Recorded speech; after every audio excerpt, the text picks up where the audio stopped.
Your phone pings with a critical email right before bed, and instantly your heart races with frustration. That is a reaction. Now picture pausing, taking a breath, and considering your options with calm clarity.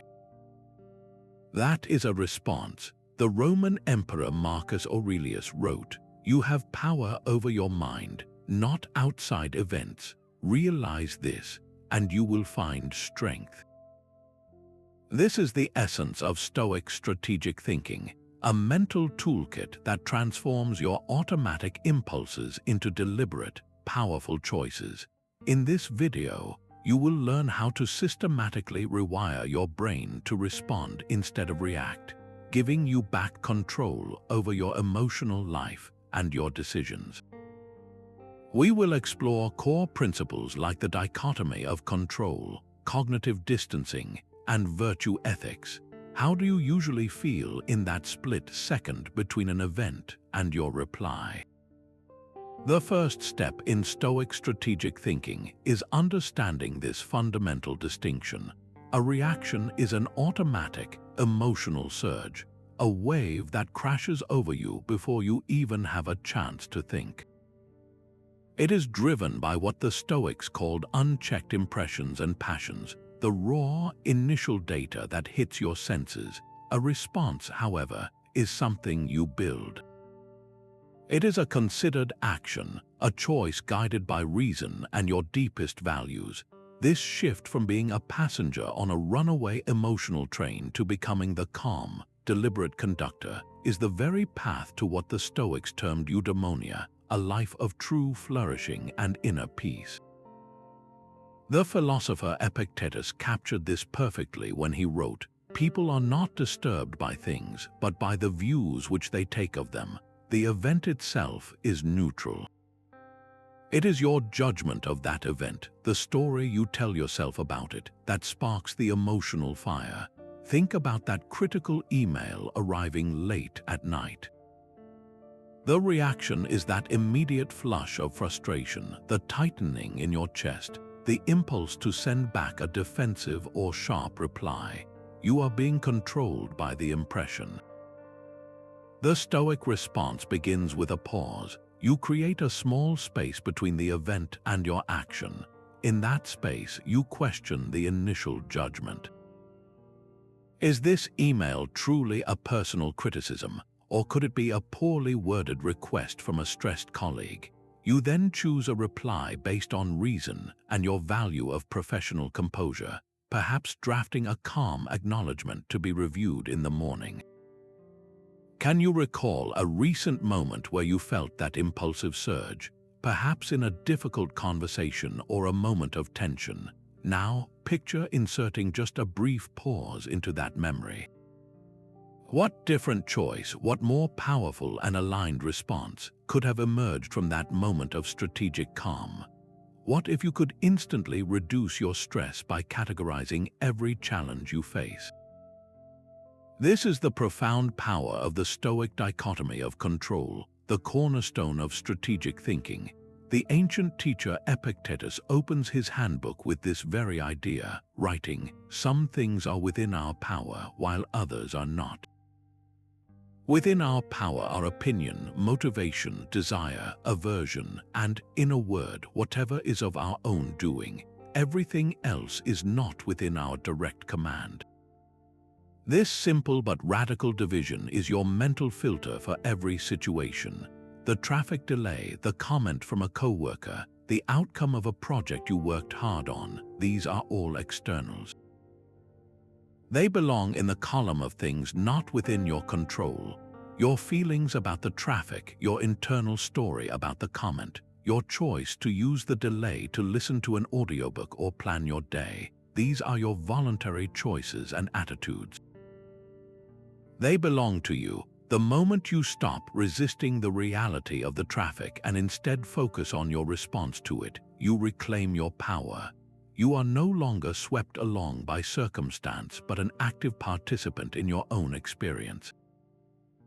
Think of a current concern occupying your mind. Now try this exercise. Mentally draw two columns. In the first, list the aspects that are truly outside your control, like another person's feelings or a global event. In the second, write down what is within your control, which is always your own judgment, your effort, and your next action. This act of sorting is not passive acceptance. It is the first strategic move, clearing the mental clutter so you can see where your real power lies and where you can begin to build your response. Think of this pause as a strategic buffer, like a circuit breaker for your emotions. When a surge of frustration arrives, this mental gap stops the current from disrupting your judgment. It is in this small, quiet space that your reason has a chance to engage before passion takes complete control. The Stoics called this practice proseuche, or mindful attention, a constant awareness of your initial impressions. Seneca wrote beautifully on this, advising us to postpone our reply when we feel strong feelings rising.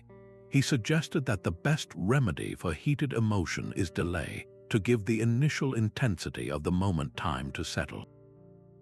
This is not about suppressing what you feel, but about giving yourself the time to understand it. Imagine you receive some thoughtful feedback on a project you poured your heart into. The automatic reaction is a flash of defensiveness, a desire to explain or justify yourself immediately. But with this Stoic practice, you take a deliberate breath. You physically step back from the screen or the conversation for just a moment. In that pause, you create the distance needed to ask a few simple questions. Is there any truth in this feedback that could help me improve? Is the person offering it coming from a place of good intention, even if the delivery is a little rough? This shifts the entire dynamic from a personal confrontation to a thoughtful evaluation. The feedback itself is an external event outside your full control. But your assessment of it and your chosen response belong entirely to you. For the rest of today, make it a small experiment. Before you reply to a minor irritation, a comment that feels off, or a sudden change of plans, insert a conscious 3-second pause. In that brief window, do nothing but breathe and observe the impulse to react. You are not trying to stop the feeling, you are simply building a platform for your reason to stand on. What new possibilities for calm and clarity might you discover in that tiny space you create for yourself? Stoics train themselves to see their initial thoughts not as facts, but as data to be evaluated. This practice is the heart of cognitive distancing, creating a crucial separation between what happens and your interpretation of it. Your mind receives an impression, a raw piece of information, and immediately wants to label it as good or bad, threatening or welcome. The Stoic move is to catch that label before it sticks and hold it up to the light of reason. It is about becoming a curious observer of your own mind, watching thoughts and feelings arise without feeling compelled to act on them immediately. Marcus Aurelius constantly practiced this in his private writings, advising himself to strip away the story you are telling yourself about an event. He wrote about doing away with the opinion, and you are done with the complaint. What remains is the thing itself, stripped of the judgmental narrative you have wrapped around it. The event itself is just an event. The story you layer on top is what creates the emotional response. Imagine someone makes a passing comment that you interpret as an insult. The raw data is simply that a person uttered a specific sequence of words. Your initial, unchallenged impression might instantly be, "He disrespected me." That impression carries a heavy emotional charge, triggering defensiveness or frustration. Cognitive distancing asks you to step back and break that down. You examine the data. What were the actual words spoken? What was the context? Could there be another, less personal explanation, like the person was distracted, stressed, or simply making a poor joke? By separating the bare event from your layered judgment, you drain the situation of its emotional power. The comment itself is an external, outside your control. Your analysis of its meaning, however, is your own doing and entirely within your command. Here is a simple exercise you can try right now. Take a current worry or a negative impression you are holding. Write it down in your own emotional language exactly as it feels. For instance, my boss is unhappy with my work and I am going to be overlooked for the promotion. Now, on a new line, rewrite that same situation using the most neutral, objective language possible. Strip away the fearful prediction and the mind reading. What remains might be, my boss requested revisions on my latest report. One version is a story filled with anxiety about an uncertain future. The other is a simple statement of a present fact. Which version gives you a clearer, calmer foundation from which to build your next strategic response? So what guides your choice in that crucial pause between event and action? What would a wise and courageous person do in this situation? This question lies at the heart of the Stoic response, transforming a simple pause into a strategic decision guided by virtue. For the Stoics, a calm reaction is not the final goal. The ultimate aim is a response that is good, a choice rooted in the four cardinal virtues of wisdom, courage, justice, and temperance. The Roman teacher Musonius Rufus stated that virtue is not only an art, but the art of living well in every particular. It is the skill of navigating life with excellence, and it is the only thing considered an unqualified good. Everything else, from wealth to reputation, is merely a preferred or dispreferred indifferent, useful only if it helps you act virtuously. A strategic Stoic response, therefore, is not just calm, it is ethically aligned. It asks, is my next action wise? Is it fair? Does it require courage? Is it measured? Consider a common workplace scenario. A colleague makes a mistake that impacts your shared project. The reactive impulse might be to talk with another teammate, expressing your frustration and assigning blame. This feels satisfying in the moment, but it lacks the virtues of justice by being unfair to your absent colleague, and wisdom by failing to address the real problem.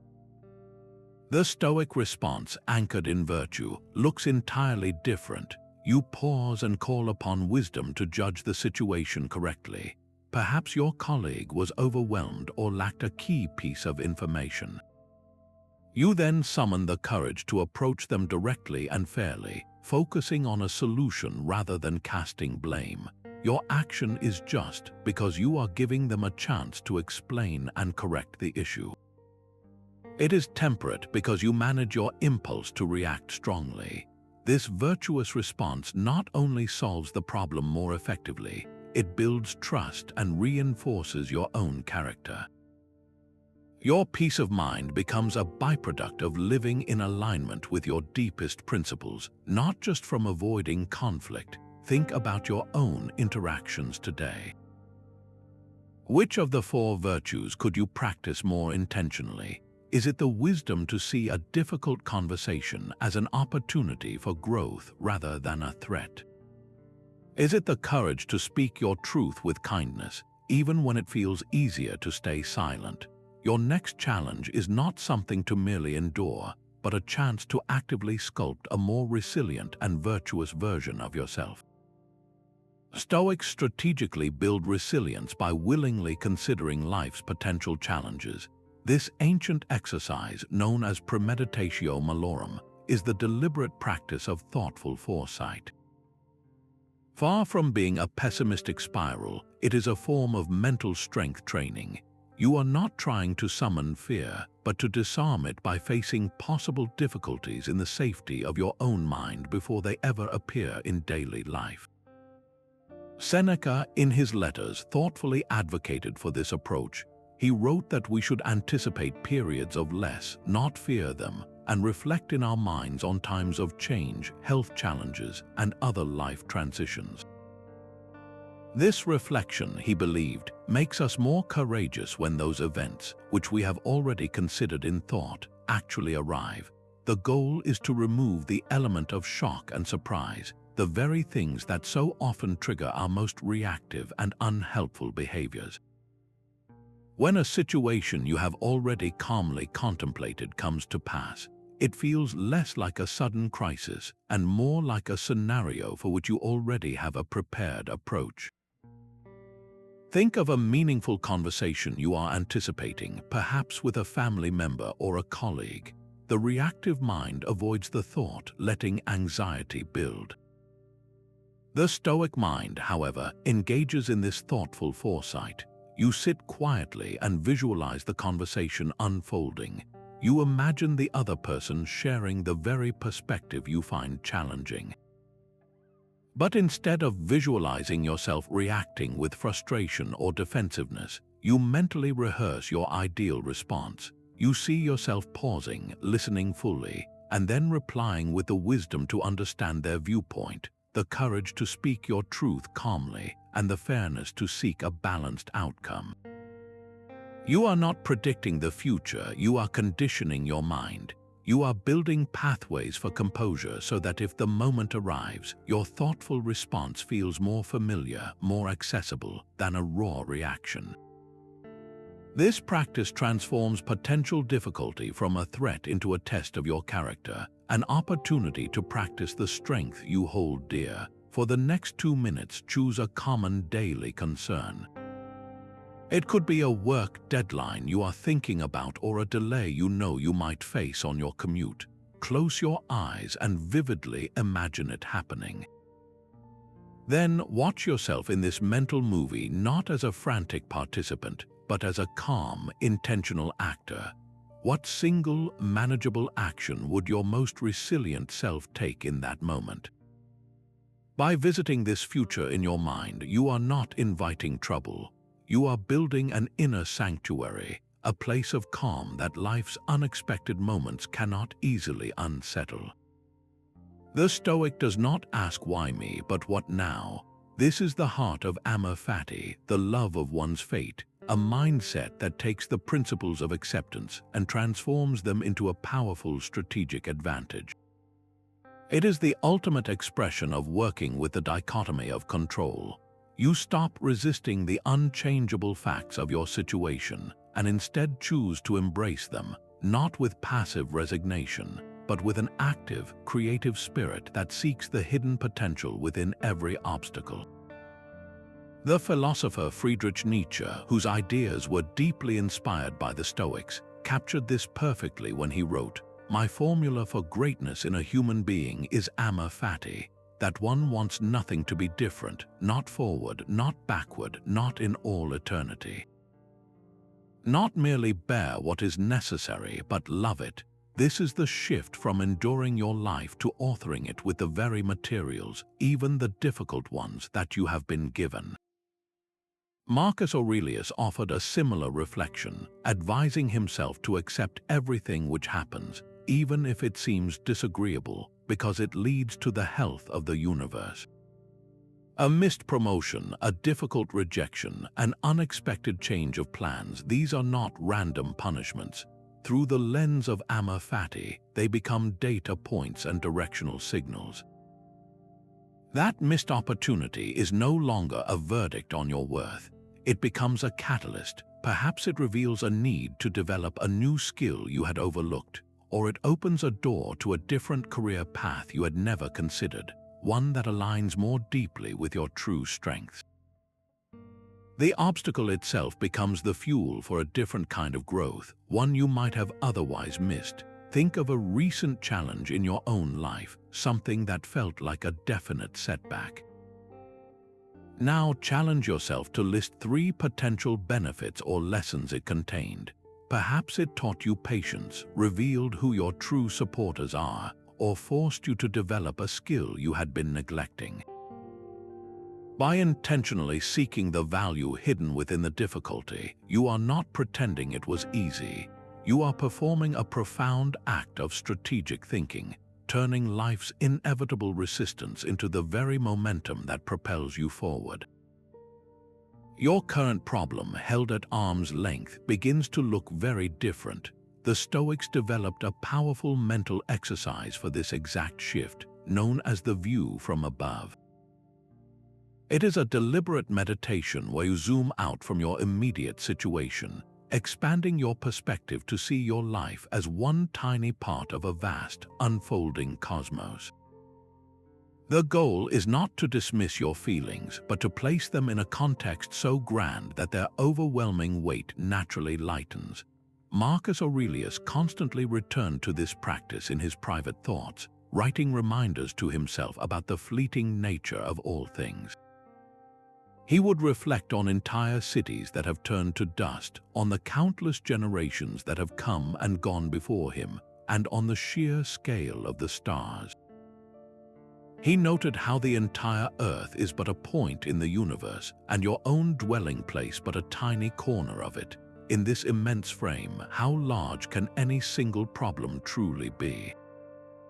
Think about a moment of intense frustration, like being stuck in a traffic jam when you are already late. Your reactive mind focuses only on the clock, the inconvenience, the perceived injustice of the delay.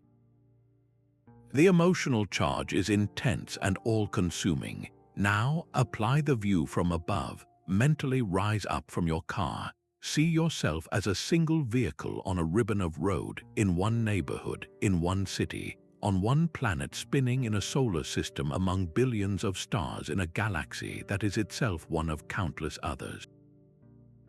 This traffic delay is a single, fleeting moment in your life, which is itself a brief instant in the long span of human history. The universe is indifferent to your schedule. This is not a cold thought, but a liberating one. It drains the situation of its false urgency and allows you to reclaim your calm. The delay is still real, but its power to disturb your peace is now a choice you can make, not an automatic reaction you must experience. The same perspective applies to a social slight or a moment of embarrassment. That comment you cannot stop thinking about, that meeting where you felt overlooked, becomes a tiny, insignificant event when viewed from this cosmic distance. It is a single sentence spoken one afternoon in a life filled with thousands of days and millions of conversations. This practice helps you prioritize what truly matters by showing you what does not. Your character, your virtues, your actions, these are the things within your control that have lasting meaning. The traffic jam and the passing comment are merely externals, brief ripples in the flow of time. For the next minute, close your eyes and try this. Bring to mind a current worry. Now begin to zoom out in your mind's eye. See the room you are in, then your home, then your town from above. Keep going, seeing the continent, the blue planet, the solar system. Hold that vast, silent perspective for a few breaths. Now look back at your initial concern.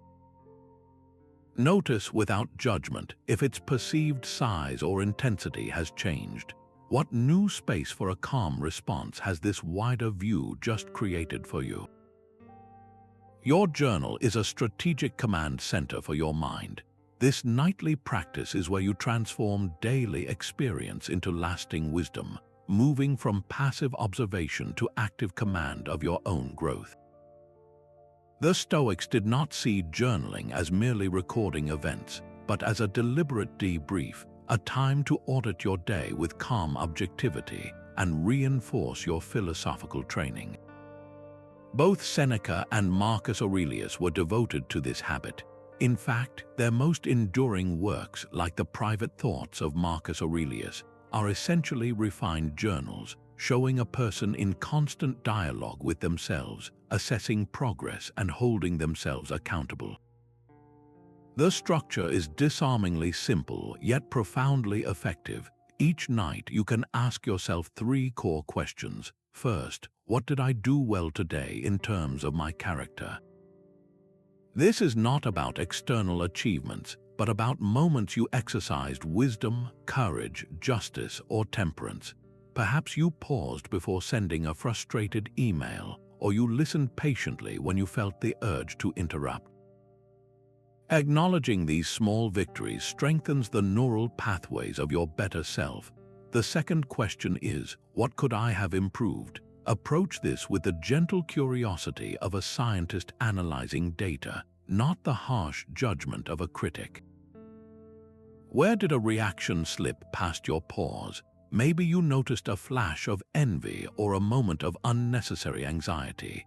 The goal is simply to note the deviation from your chosen path without self-condemnation, so you can recalibrate for tomorrow. The third and most crucial question is, what Stoic principle did I practice or forget today? This connects your specific actions back to the larger philosophy. Did you remember the dichotomy of control when plans changed unexpectedly? Or did you forget it and waste energy resisting something you could not change? Here is a brief template you could use tonight. Think of one specific interaction from your day. It could be a conversation, an email you received, or a moment of frustration. Write just a few lines. First, describe the event factually. My colleague questioned my approach in the team meeting. Then, note your initial internal reaction. I felt defensive and my heart started racing. Finally, craft your strategic debrief. Was my reaction aligned with virtue? I reacted with defensiveness instead of the wisdom to consider their perspective. A better response would have been to thank them for the input and suggest we discuss the details afterward. This process of dissection takes just a few minutes, but it systematically installs the lessons of the day directly into your subconscious, turning a fleeting moment into a permanent piece of your mental toolkit. Tonight, before you sleep, take just 5 minutes with a notebook or a blank screen. Do not worry about writing a novel. Simply pick one moment and ask yourself those 3 Stoic questions. What did I do well? What could I improve? What principle was at play? This single act of reflection is where you stop being a passenger to your impulses and start becoming the architect of your responses. Most of our frustration comes from wanting things to be different than they are. That tight feeling of irritation, the simmering discontent, the deep sense of letdown, these are almost always born from a wish that has bumped against what is real. The Stoics recognized this as a fundamental insight, and they developed a powerful mental practice to work with it, an approach they called the discipline of desire. This involves thoughtfully training your wants to align only with what is truly within your influence, which is your own character and your chosen actions. When you cultivate this, you effectively build an inner steadiness that life's unpredictable turns cannot easily shake. The teacher Epictetus, who began his own lessons with the distinction between what we can and cannot influence, placed great importance on this realignment of desire. He said that the essential work in life is simply this: to recognize and sort matters so that I can say clearly to myself which external things are not under my control, and which choices I have concerning them are under my control. He went further, suggesting that we not insist that events unfold as we wish, but wish for them to unfold as they actually do, and you will move through life with greater ease. This is not about abandoning your aims or accepting less. It is about shifting the main focus of your desire from the uncertain result to the certain quality of your own effort. Consider a common source of strain, the wish to win a discussion. This is an external, an outcome that hinges on another person's perspective, their mood, their own settled beliefs. You cannot command it. When you intensely wish to prevail, you bind your inner calm to their agreement. If they do not yield, you can feel thwarted, agitated, and may respond with sharper language or lingering annoyance. Now reconsider your wish using the Stoic approach. Instead of wishing to win, wish to communicate with honesty, clarity, and respect. This is an internal aim, completely within your power. You can prepare your thoughts carefully, you can listen closely, and you can speak with integrity. Whether the other person is convinced or not remains outside your influence, but you have already met your real objective, which was to act in line with your principles. The emotional intensity fades, You are no longer a debater looking for validation, but a person of character expressing a point of view. The outcome, whatever it may be, does not unsettle your foundation. This same thinking applies to nearly every part of life. Wishing for a specific promotion ties your contentment to a choice made by others. Wishing to act with diligence and excellence, however, is a goal you can fulfill every single day. Wishing for perfect weather for your outdoor gathering sets you up for disappointment. Wishing to adapt gracefully to whatever the day brings returns you to command of your own experience. The frustration we feel is not caused by the rain or the missed opportunity, but by the earlier attachment we held to a particular, uncontrollable result. Take a moment and bring to mind one everyday wish that often brings you tension. Perhaps it is the wish for a certain person to act differently toward you, or the wish for a project to proceed without any difficulty. Now try the Stoic reframe. Can you transform that fixed wish into a flexible hope? You can hope that the person acts kindly, but your central wish is to maintain your own compassion and boundaries no matter their conduct. You can hope for a smooth project, but your central wish is to handle any challenge with resourcefulness and calm. This gentle shift in phrasing is a deep shift in empowerment. You move from trying to manage the world to mastering your world within, which is the only world you ever truly guide. Stoicism is a philosophy of action, but action with a purpose. This brings us to the third core discipline, the discipline of action, which directs our energy outward for the common good. Your Stoic response is never meant to be a passive withdrawal from the world. It is a deliberate, purposeful engagement with it, guided by the virtue of justice. Your duty is to play your part well within the human community, contributing your unique strengths for a benefit larger than your own. This noble, other-focused motive becomes a powerful override for selfish or impulsive reactions. Marcus Aurelius, one of the most powerful men in the world, constantly reminded himself of this in his private writings. He would reflect that his role as emperor was not for his own pleasure or glory, but a duty to his people. He wrote that what does not benefit the hive does not benefit the bee. His actions, his patience, his decisions were all to be measured against this single question: is this for the common good? You do not need to be a Roman emperor to apply this. Consider a mundane moment, like someone stepping ahead of you in a long line. The reactive impulse is a surge of personal frustration, a feeling of being overlooked that might lead to a sharp comment or a glare. This reaction is all about the self. The Stoic response, guided by the discipline of action, pauses to consider the wider context. You might choose to calmly and politely point out the line, an action taken not from annoyance but from a sense of fair play for everyone waiting.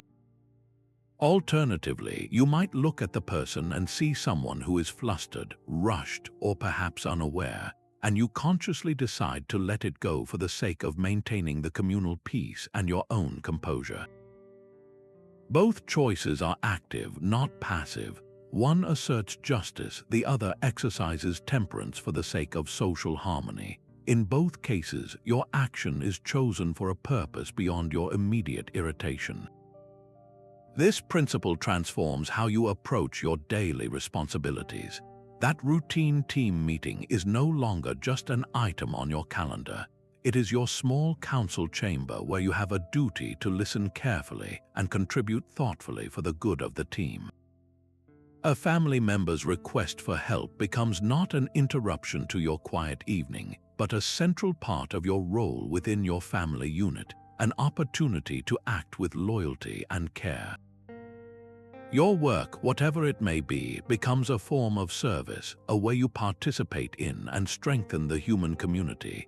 This reframe provides a profound sense of meaning that can dissolve frustration and fuel compassionate action. Before this day ends, take one small, intentional action that serves your immediate circle. It could be as simple as actively listening to a colleague without glancing at your phone, or offering to help with a household chore without being asked. In that moment, consciously connect your action to the Stoic idea of the common good. You are not just completing a task, you are fulfilling your role, strengthening the hive, and in doing so, building a character of quiet, purposeful strength. Remembering you will die is the ultimate tool for remembering how to live. This Stoic practice, known as memento mori, is not a morbid fixation but a profound strategy for clarity. It is the final piece of strategic thinking that ensures your responses are aligned with what truly matters, cutting through the noise of daily irritations with the sharp edge of perspective. Seneca wrote with piercing clarity on this, reminding us that life is long if you know how to use it. He reflected that we are not given a short life, but we make it short, and we are not ill-supplied but wasteful of it. This contemplation is your antidote to wastefulness. When you hold the awareness of your finite time as a gentle, constant companion, it becomes impossible to squander your energy on petty grievances and reactive impulses. That difficult conversation, that moment of frustration in traffic, that sharp email, viewed through the lens of memento mori, these things shrink to their proper size. Is this minor conflict really how you want to invest a portion of your irreplaceable life?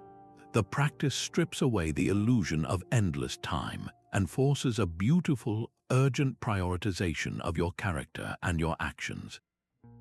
Imagine you find yourself in a heated debate over something trivial, your voice rising and your body tensing. The reactive mind is fully engaged, fighting to win a pointless battle.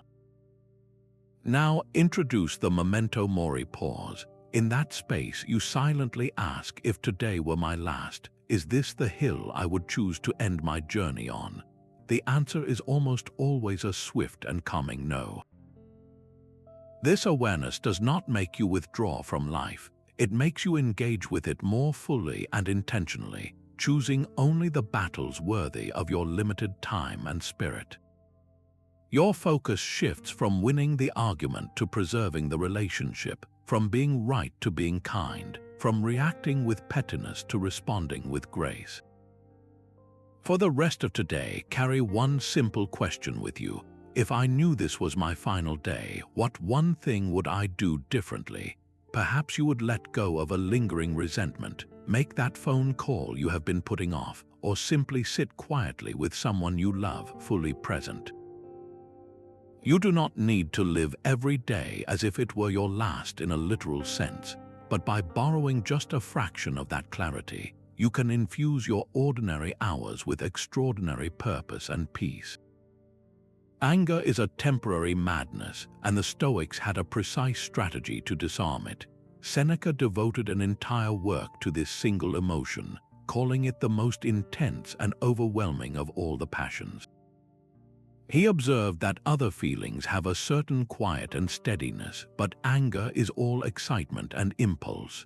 This is why it demands a specific, thoughtful approach to counter its powerful force. The Stoic strategy for anger is not about suppression, but about careful reflection, breaking down the heat of the moment into manageable parts you can cool with reason.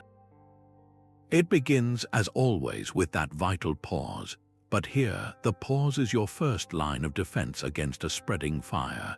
When you feel that familiar warmth rising in your chest, your jaw tightening, that is the moment to create an intentional gap. Do not act, do not speak, simply breathe and create space between the trigger and you. Within that space, you initiate the second step, a series of calm, investigative questions aimed at the perceived offense.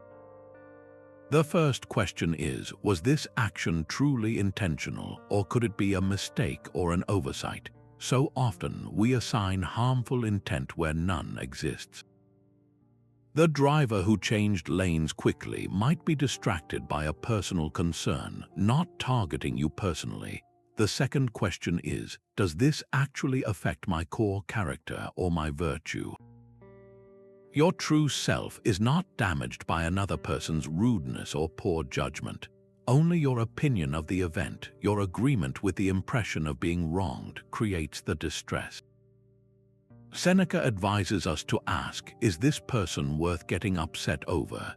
He reminds us that we are often more irritated with those we consider beneath us, a revealing insight into the ego's role in our frustration. Finally, you turn to the virtue-based alternative. What would a wise and just response look like here? Wisdom seeks to understand the root of the other person's action. Courage chooses to respond with calm strength instead of aggressive weakness. Justice considers the common good, perhaps by calming a situation rather than escalating it. Picture the modern scenario of traffic tension. The reactive path is all too familiar, the honking, the shouting, the unsafe maneuvers, all fueled by the story that you have been disrespected. The Stoic approach transforms this. You pause, gripping the wheel and taking a deep breath. You question the offense. Was that driver intentionally trying to upset me, or are they simply rushed, careless, or unaware? Their action does not harm my virtue, my character remains intact. Then you choose the virtuous alternative. The courageous and wise act is to create space, to let them pass, and to reclaim your own peace for the safety of everyone on the road. You win not by dominating, but by maintaining your integrity. Identify one personal trigger that reliably sparks that flash of frustration. It might be a certain tone of voice, a type of interruption, or a particular household chore left undone. Now take a quiet moment to mentally rehearse the Stoic approach for that exact scenario. See the trigger happen, feel the initial surge, and then watch yourself enact the pause, the questioning, and the choice of a thoughtful reply. By pre-living this calm response, you are not just preparing for the next time, you are actively rewiring a deep-seated habit, replacing a reaction of intensity with a strategy for profound, unshakable peace. What if the praise and blame of others held no more power over your peace than a passing cloud in the sky? This is the radical freedom offered by Stoic strategic indifference, a deliberate reorientation of your values from the fickle external world to the solid ground of your own internal integrity. The Stoics saw both praise and criticism as preferred and dispreferred indifference. They are externals, as far outside your ultimate control as the weather or the traffic. Your character, however, and the choice to act with virtue, is yours alone to command. The teacher Epictetus was characteristically direct on this point, advising his students to remember that what feels insulting is not the person who speaks, but the judgment that such words are insulting you. Therefore, if someone irritates you, know that it is your own opinion which has irritated you. He urges us to be like a rock against which the waves of opinion ceaselessly break, standing unmoved while the turbulent water swirls around it.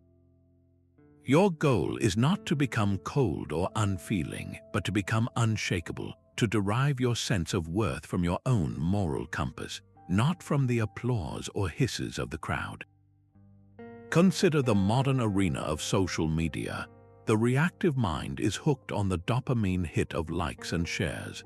It crafts posts and even makes life choices with one eye constantly on the external validation it might receive. A post that gets little engagement can feel like a personal rejection, sparking a cycle of self-doubt or a frantic effort to craft a more popular message. The Stoic response operates from a completely different center. You post or share something because you believe it is true, helpful, or aligned with your values. You take the virtuous action, which is the act of sharing itself. The subsequent likes, comments, or shares are externals, entirely in the hands of the algorithm and other people. You are indifferent to them not in the sense of not caring, but in the sense of not allowing them to determine your worth or your emotional state. You did your part, you acted with good intention, and that is where your responsibility and your power end. The rest is not your business. This applies just as powerfully to criticism in your daily life. A reactive person faced with unfair blame at work might spiral into anxiety, becoming defensive or altering their behavior purely to regain approval.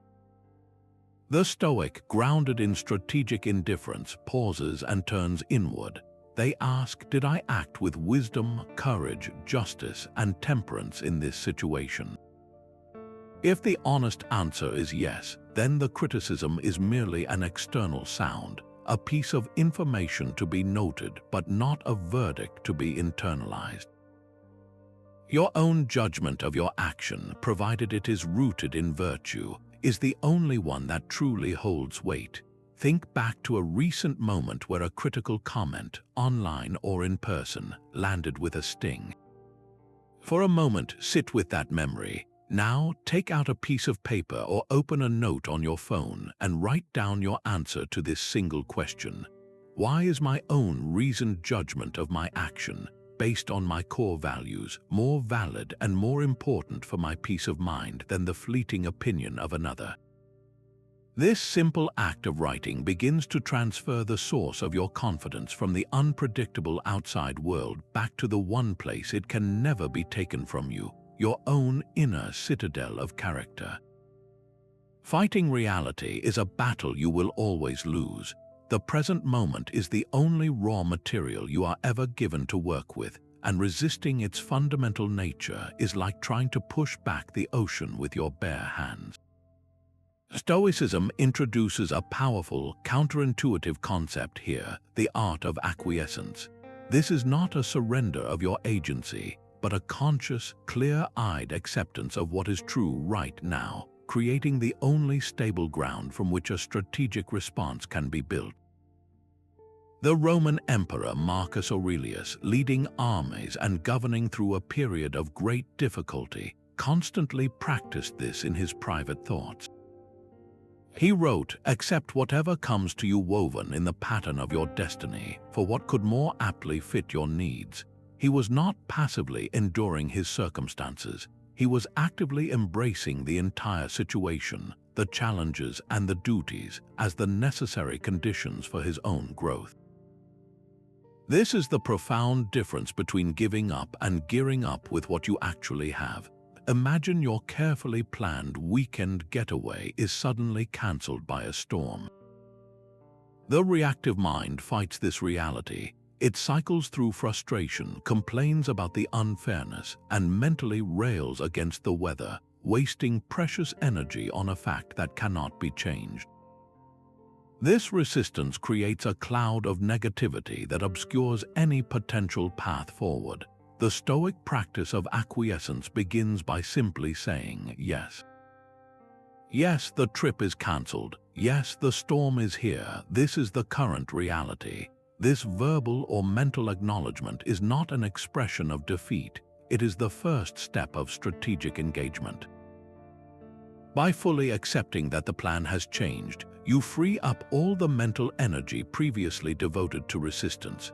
Your mind, no longer battling what is, can now turn to the far more creative and empowering question, what now? From this place of acceptance, you can pivot effectively. You might use the newfound time to finally start that book, have a long, connecting conversation with a family member, or simply enjoy a day of deep rest you did not realize you needed.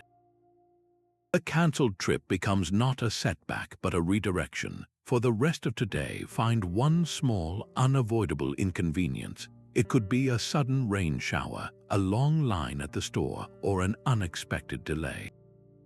When you notice the initial surge of frustration, practice this simple phrase with genuine intention, not as cynical resignation, but as a statement of fact. It is what it is. Observe the subtle but powerful mental shift that occurs. The fight drains away, and in its place, a quiet space opens up. What new possibility for a calm, creative response appears in that space where your struggle with reality used to be? Stoic empathy is not about feeling their pain, but understanding their error. This is a profound shift from emotional absorption to intellectual clarity. a strategic tool for navigating difficult relationships. When someone acts poorly toward you, the Stoics suggest they are not acting from a place of pure malice, but from a fundamental ignorance. They are mistaken about what is truly good, believing that their harsh words, their selfish actions, or their difficult behavior will somehow benefit them. Marcus Aurelius constantly practiced this refrain in his private meditations, writing gentle reminders to himself about the nature of those who caused him frustration. He would note that when people seem to be standing in your way, they are really following their own misguided sense of what is right, and that it is a kindness to patiently show them a better way. This perspective instantly drains a personal offense of its sting. The action is no longer an attack on you, but a symptom of the other person's flawed judgment. Your colleague's sharp criticism in a meeting is not a verdict on your worth, but likely a reflection of their own internal pressure or a mistaken belief that assertiveness is synonymous with competence. Your family member's frustrating habit is not a personal slight, but a pattern rooted in their own unexamined views or past experiences. Understanding this does not excuse unkind behavior, but it does allow you to stop taking it personally. This creates the mental space for a strategic response rather than a reactive one. Instead of meeting their energy with your own frustration, you can approach the situation with a calm curiosity. You might ask clarifying questions to understand the pressure they are under. You could choose to model a different way of communicating by responding with patience and clarity. Your goal shifts from winning a conflict to potentially helping correct a mistaken belief, all while protecting your own peace. Think of someone in your life with whom you currently have tension.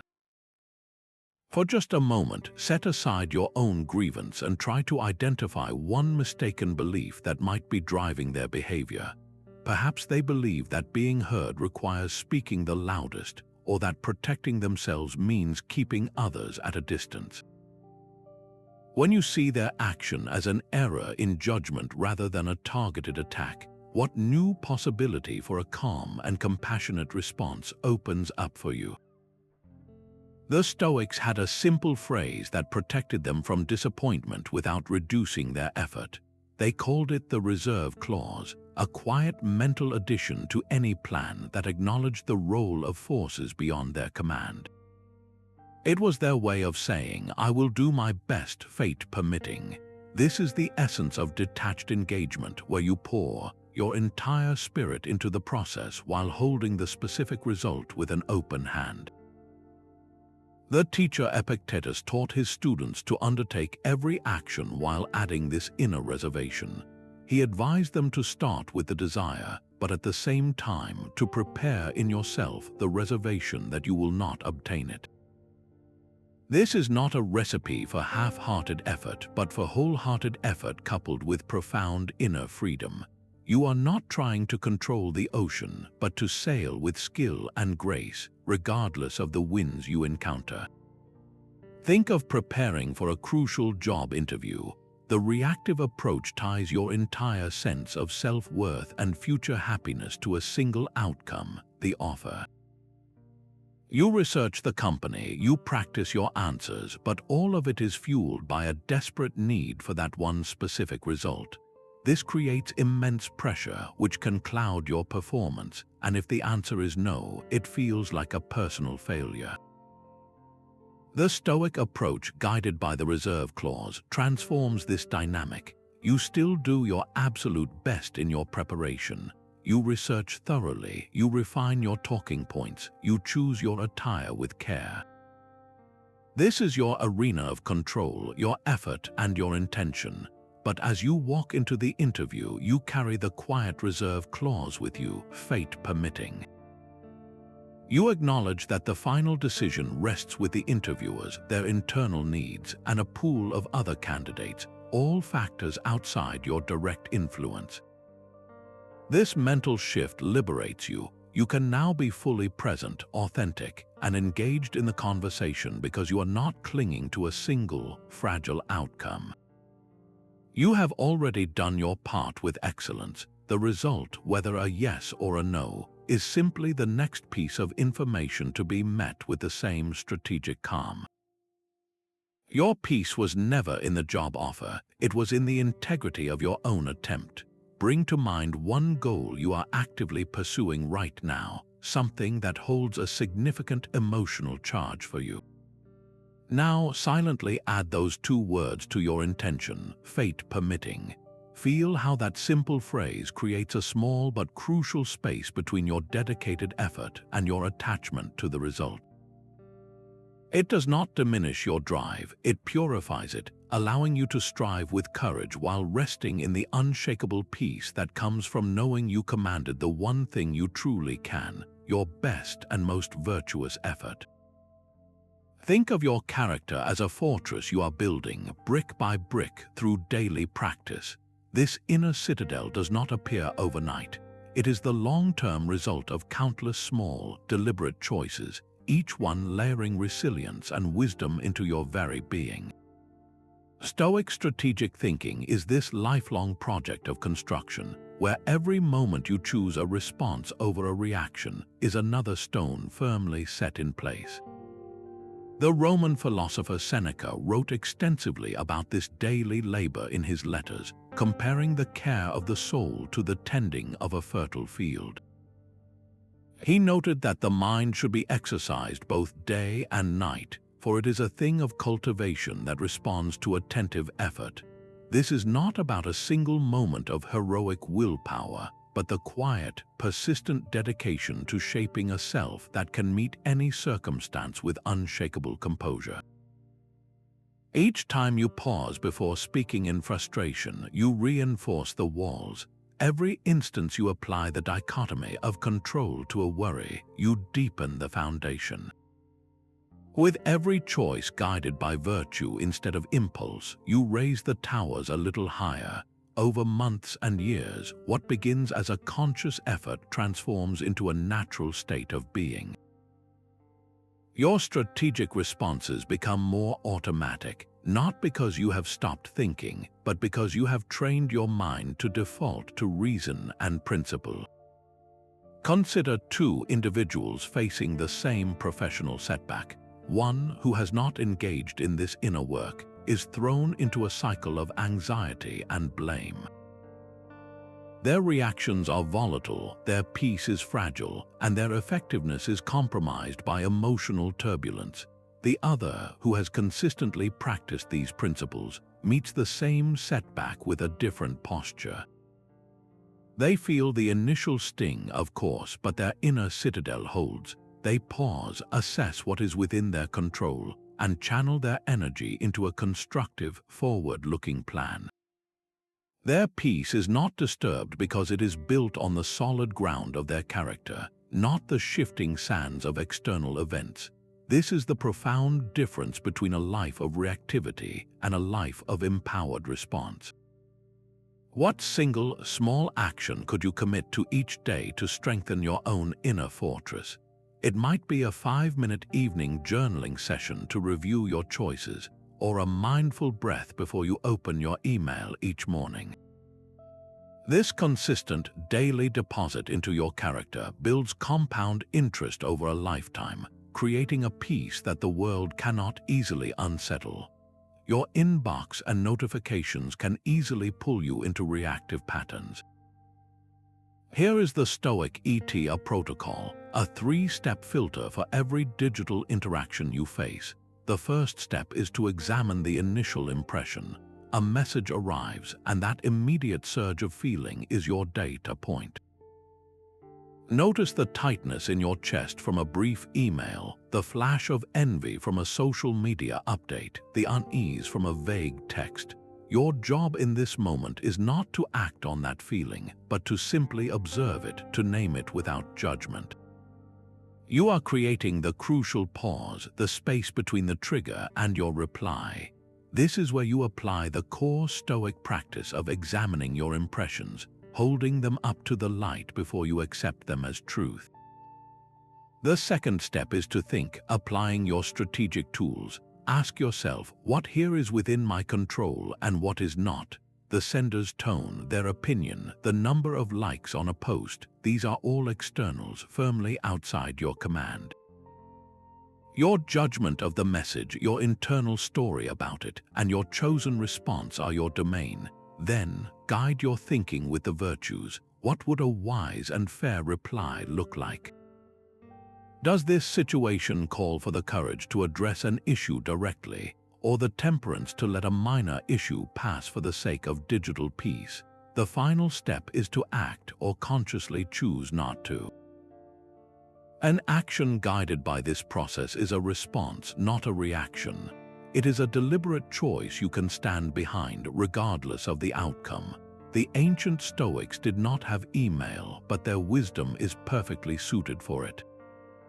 Epictetus taught that it is not things that disturb us, but our interpretations of them. A challenging message is just text on a screen. It is your unchecked interpretation that sparks the emotional fire.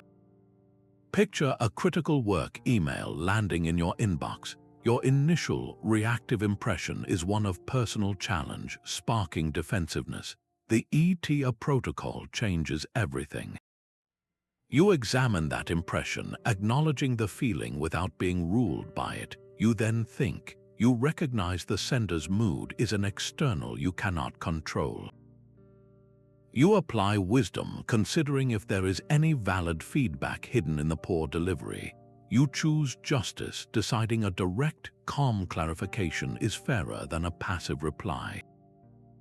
Finally, you act by drafting a response that addresses the content professionally, or you may even decide the most virtuous act is to wait an hour before you act at all. For the next 24 hours, make this protocol your digital discipline.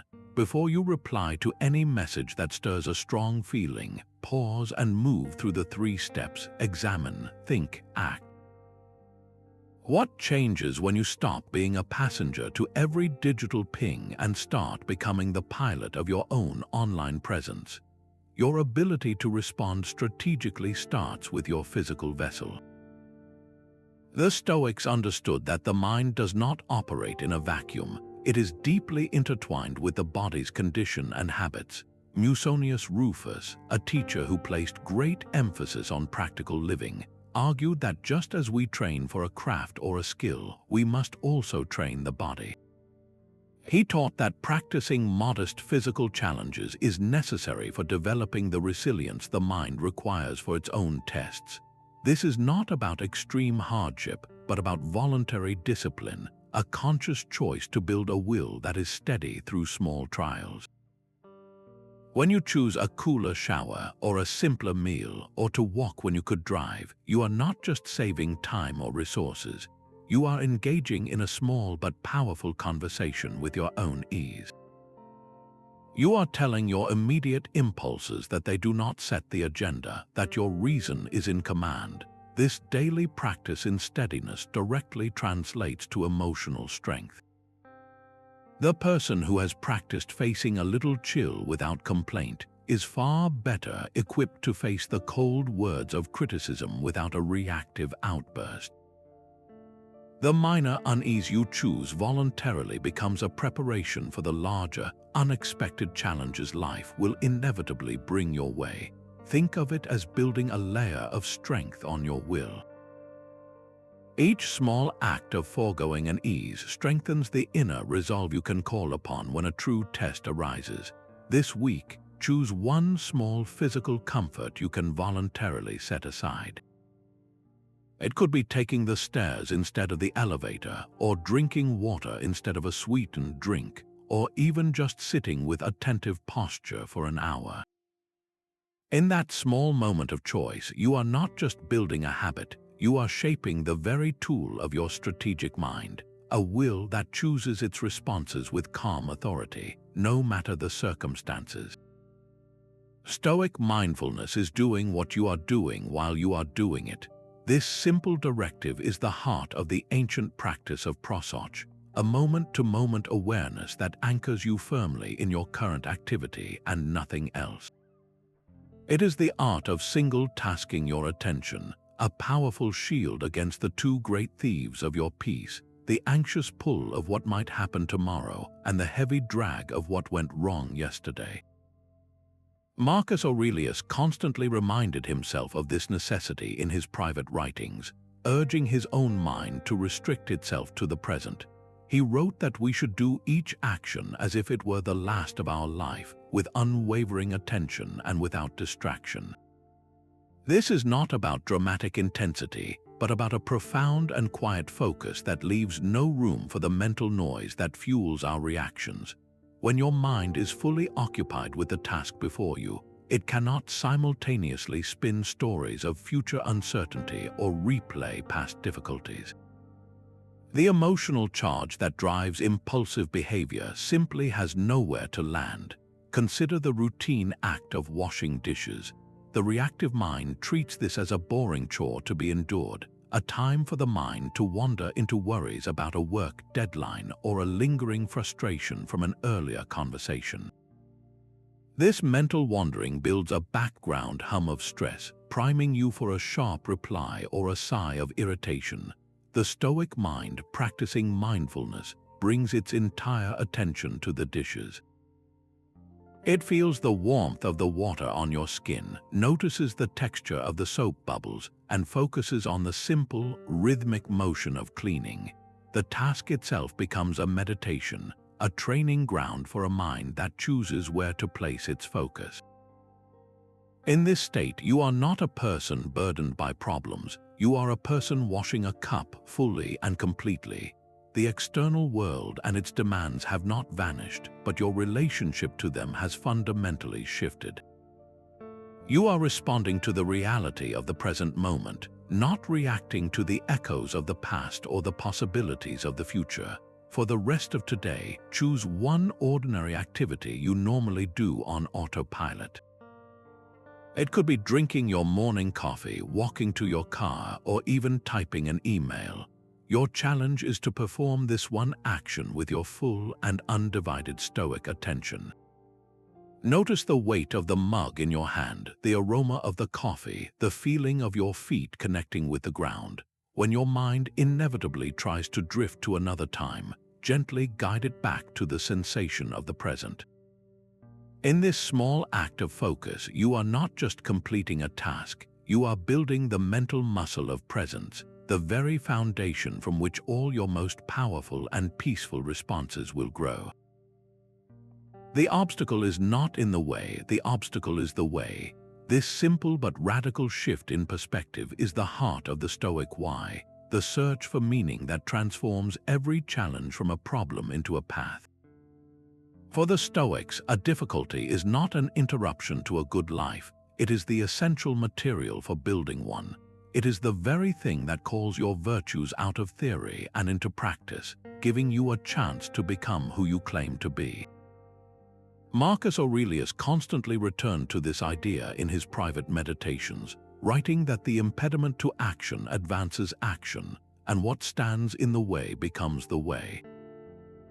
He was not merely enduring hardship, he was seeing it as the necessary friction that sharpens his character. When you stop asking why is this happening to me and start asking what is this asking of me, the entire dynamic changes. Your difficult project at work is no longer just a source of stress, it becomes your personal training ground. The frustration of tight deadlines becomes your gym for patience. The complexity of the problem becomes your arena for practicing wisdom and creative thinking. The need to collaborate with challenging colleagues becomes your chance to exercise justice and fairness. The project itself is neutral, but your engagement with it is where you forge your strength. This is how you find profound meaning in the middle of the struggle, because the struggle itself is the point of the practice. It is the only place where resilience is built and virtue is proven. Think of one current obstacle in your own life, something that feels like a burden or a blockage. Now take a moment and write down a single sentence. Name the obstacle, and then identify the specific Stoic virtue it is inviting you to practice. Is it the patience to navigate a slow-moving process, the courage to have a difficult conversation, or the wisdom to see a hidden opportunity? By reframing your obstacle as your training partner, you stop fighting your life and start building it, one deliberate, virtuous response at a time. A common misunderstanding paints Stoicism as a philosophy of emotional numbness, but its true goal is far more liberating. The Stoics sought apatheia, a state of inner freedom where your judgment is no longer overpowered by overwhelming passions. This is not about shutting down your feelings, but about ceasing to be their obedient servant. Seneca described the ideal state as a consistent tranquility, a mind that remains steady and clear because it is aligned with nature and reason. Imagine two people learning that a colleague received the promotion they both desired. One is consumed by a storm of envy, their thoughts racing with comparisons and frustration. This inner turmoil clouds their perception, making them reactive, perhaps leading to unhelpful comments or a withdrawal of support. The other, who has cultivated apatheia, feels the initial sting of disappointment, but it does not take root.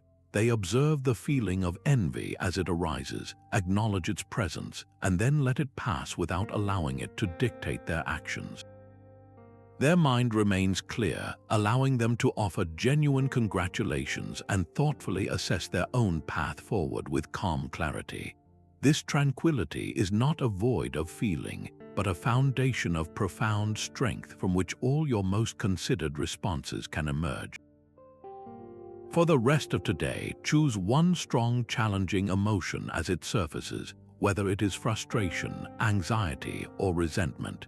Instead of wrestling with it or claiming it as your own, simply watch it.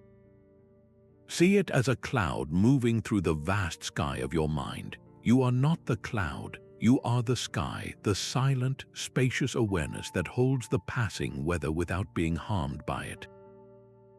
What small shift in your perspective occurs when you stop fighting the storm and simply observe it from a place of untouchable calm? For a Stoic, a true friend is a fellow traveler on the path to wisdom. This journey is not a solitary one, and the companions you choose determine the quality and direction of your progress. Stoicism reframes friendship from a simple source of comfort or amusement into a meaningful, intentional alliance dedicated to mutual growth and the shared practice of living well. It is a philosophical project where both individuals serve as living reminders of their highest ideals. Seneca, in his profound letters on the subject, described a friend as a second self, a person with whom you share not just interests, but a common purpose in the pursuit of what is good and right. He wrote that friendship creates a partnership in all things, a bond where hope and concern are shared. This is a relationship built on something far more durable than convenience or passing affection. It is founded on a joint commitment to living a life of reason and moral excellence. The Stoic chooses friends not for their status or their ability to flatter, but for their character and their willingness to challenge and be challenged. These are the people who hold up a clear mirror, helping you see your own biases and blind spots with compassionate honesty. In this trusted space, communication is not about winning approval, but about speaking and hearing the truth, however difficult it may be. Imagine two different social circles. The first is reactive, built on a foundation of shared gossip and mutual flattery. Conversations are light, often centered on criticizing others or seeking validation for one's own choices.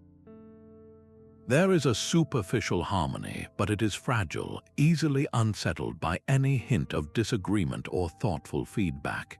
This kind of friendship often leaves you feeling less fulfilled than when you started. Now picture a Stoic friendship. Here, a conversation might involve a gentle observation. A friend might note with kindness that your reaction to a minor inconvenience seemed out of proportion to the event itself, gently reminding you of what is within your control.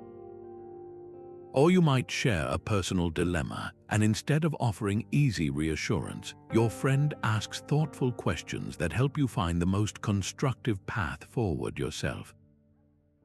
The goal is not to feel good in the moment, but to become good together over a lifetime. This requires immense courage and trust, creating a bond that is both deeply supportive and rigorously honest. Think of one relationship in your own life that holds the potential for this kind of growth. It could be with a partner, a family member, or a long-time colleague. How could you gently shift the dynamic of your next interaction to make it more aligned with Stoic principles? Perhaps you could offer a specific word of genuine encouragement for a strength you see them practicing, like their patience or their integrity. Or maybe you could courageously seek their perspective on a personal challenge you are facing, truly opening yourself to their thoughtful insight. In doing so, you transform a simple connection into a meaningful alliance for building a wiser, more resilient life, step by thoughtful step. What if you practiced needing less so you feared losing less? This is the liberating logic behind the Stoic practice of voluntary simplicity, a deliberate exercise in reducing your attachment to the very things that so often trigger your most reactive anxieties. The Roman philosopher Seneca explored this idea with great depth in his letters, challenging the common equation of wealth with happiness. He wrote that it is not the person who has too little who is poor, but the one who craves more. True poverty, in the Stoic sense, is not a lack of possessions but a state of endless wanting. By periodically choosing to live with less, you are not punishing yourself. You are conducting a vital experiment on your own soul, proving through direct experience that your core well-being and your capacity for virtue do not reside in your bank account, your wardrobe, or your pantry. You are systematically dismantling the power that externals hold over your inner peace. Think of it as a fire drill for the spirit. You do not wait for the actual fire of financial change or unexpected hardship to panic and scramble. You practice the evacuation route in a state of calm, so that if a real challenge ever comes, you already know the way to safety, which is always inward. Consider trying a Stoic week for yourself. Choose one area of your life to consciously simplify. It could be your diet, opting for plain and nourishing meals without the usual extras. It could be your entertainment, replacing an evening of streaming with reading or quiet reflection. It could be your spending, pausing all non-essential purchases for 7 days. The goal is not self-denial for its own sake, but to create a laboratory for observation. Notice the initial impulses of wanting, the small voice of complaint, and then watch as your mind adapts and discovers its own innate resilience. You are not losing comfort, you are gaining the far greater comfort of self-reliance. Take a moment now to list 3 possessions or comforts you feel a strong sense of attachment to in your daily life. It might be your smartphone, your morning coffee ritual, or a particular item of clothing. Now, for just a moment, contemplate your life without them. Do not focus on the absence, but on what would remain when those externals are stripped away.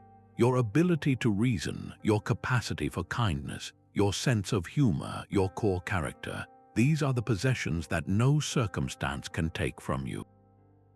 This simple act of mental subtraction reveals the unshakable foundation that has been there all along, waiting to be built upon. Your team mirrors your emotional state. A Stoic leader provides a calm, strategic center. This is not about being unfeeling, but about becoming an unshakable pillar of reason when challenges arise. Your primary duty as a leader is to make clear-headed decisions for the common good of your team or organization, a task that becomes nearly impossible when you are reacting from a place of unchecked frustration or anxiety. The Roman Emperor Marcus Aurelius, guiding his people through times of conflict and difficulty, embodied this principle. He constantly reminded himself in his private writings that a leader's purpose is service, not self-indulgence. He wrote that a leader should be one who prizes the improvement of himself and those he serves above all else. His personal stability was the foundation upon which a vast community could function with order and purpose. Picture two managers facing the same scenario. A team member makes a significant mistake on an important project. The reactive manager responds with visible anger, raising their voice in front of others, focusing entirely on assigning blame. This emotional reaction spreads instantly, creating an atmosphere of fear and defensiveness. Team members become more concerned with avoiding future mistakes than with innovating or taking necessary risks. Now observe the Stoic leader. They feel the initial disappointment, but they pause. They create that vital space between the event and their reply. They then guide the conversation toward solutions and learning, asking questions like, "What can we learn from this, and how can we support you in ensuring it does not happen again?" This response, rooted in the virtues of wisdom and justice, transforms a setback into a collective learning opportunity. It builds profound trust and psychological safety, empowering the team to perform at their best. For anyone in a leadership role this week, identify one recurring situation where tension typically runs high. It could be a weekly progress meeting that often shifts toward blame, or a moment when you receive challenging news from a superior. Make a conscious commitment to model a single Stoic response. When the pressure mounts, consciously lower your shoulders and your voice. Pause for 3 full seconds before you speak. Frame your first comment around a shared objective rather than a personal critique. Notice how this small, deliberate shift in your own demeanor begins to reshape the entire emotional climate of your team, turning a group of reactive individuals into a unified, responsive force. Stoic growth is not a straight line. It is an upward spiral of practice and review, a continuous loop where every single interaction becomes valuable feedback for your next, more considered response. This cyclical process transforms the very idea of a mistake. In this practice, there are no true failures, only lessons waiting to be uncovered. Each time you notice a reactive impulse slipping past your guard, you have not fallen short. You have simply gathered another crucial piece of data about your own mind, a new insight to bring to your evening journal and to inform your next session of thoughtful foresight. The ancient teacher Epictetus offered a wonderfully compassionate perspective on this learning curve. He taught that we stumble not because we consciously wish to, but because we are still students on the path. We are all in a state of learning, and each experience, especially the challenging ones, adds another layer to our understanding. Imagine you left a difficult conversation and later realized your tone was sharper than you intended. The old approach might be a wave of self-criticism, a feeling of having missed the mark, but within this continuous loop, that same moment becomes a subject of calm, curious investigation. Instead of asking, "Why did I fall short?" you ask a more constructive question. What can this specific moment teach me about my triggers? Perhaps it reveals that a particular type of comment reliably sparks defensiveness, or that you are more reactive when you are tired. This is not a verdict on your character, but a diagnostic tool for your growth. That sharp tone is now data, a clear signal showing you exactly where to apply more focused practice in your next pause. Think back to one recent moment where you felt your reaction take over. It does not need to be a major event. Perhaps it was a flash of impatience in a long line or a flicker of irritation at a family member's remark. Now hold that memory gently. Instead of judging the reaction, mine it for a single, concrete lesson. What one insight about your own patterns can you extract from that experience? Maybe it is the simple realization that hunger makes you more susceptible to frustration, or that you need a clearer mental trigger to initiate your pause. By extracting that one piece of wisdom, you are not dwelling on the past. You are actively programming your future self, ensuring that your next response will be guided by a slightly deeper, more compassionate self-awareness. This entire journey leads to one powerful truth, that your mind is a fortress you can learn to command. Stoic strategic thinking is not an ancient relic, but a living toolkit for reclaiming your agency, for transforming the raw data of daily life into a considered, powerful narrative you author yourself. The mechanism is simple, yet its impact is profound. You use reason to build a small, crucial space between an impulse and your action, and within that space, you choose a response guided by the timeless virtues of wisdom, courage, justice, and temperance.